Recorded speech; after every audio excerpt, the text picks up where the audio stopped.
उत्तर प्रदेशच्या अमरोहा जिल्ह्यातील हसनपूर तालुक्यातल्या धौरी या गावात घडलेल्या एका अनोख्या प्रेमकथेनं सध्या संपूर्ण सोशल मीडिया ढवळून निघालंय.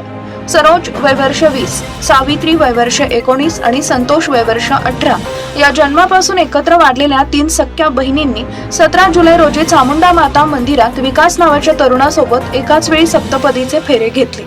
विकास गेली 6 महिने या तिघींसोबत सोशल मीडिया कंटेंट क्रिएटर म्हणून काम करणारा कॅमेरामन होता आणि त्यांच्या व्हिडिओमध्ये अनेकदा त्यांचा ऑनस्क्रीन नवरा बनून वावरत होता.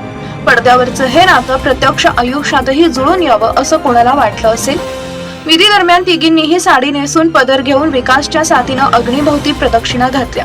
कपाळावर सिंदूर भरून घेतलं. मात्र या भावनिक क्षणी फक्त पुजारी उपस्थित होता. कुटुंबीय नातेवाईक कुणीही तिथं नव्हते. जणू या तिघींनी आणि विकासनं आपलं जग स्वतःच रचलं होतं. या निर्णयामागची कहाणी तितकीच हळवी आणि विचार करायला लावणारी आहे. लग्नानंतर वेगवेगळ्या घरी वेगवेगळ्या पुरुषांसोबत आयुष्य काढावं लागेल आणि एकमेकींपासून कायमचं दूर व्हावं लागेल ही कल्पनाच या तिघींना आतून पोखरत होती. थोरली बहीण सरोज सांगते की विभक्त होण्याच्या भीतीनं त्या इतक्या हतबल झाल्या होत्या की एकदा टोकाचा विचारही त्यांच्या मनात डोकावला.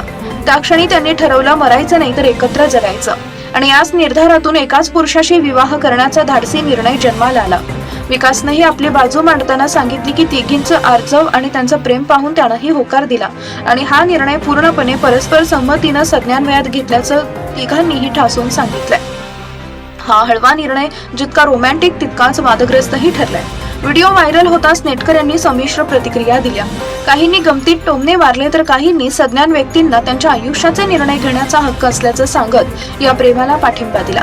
मात्र हिंदू विवाह कायदा 1955 नुसार एकापेक्षा जास्त विवाह बेकायदेशीर असल्याची आठवण करून देणारेही अनेक होते.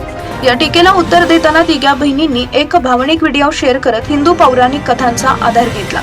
ज्या दशरथांना 3 राणी होत्या तेव्हा तो अपमान मानला गेला नव्हता असा युक्तिवाद करत त्यांनी आपल्या प्रेमाचं आणि निर्णयाचं समर्थन केलं.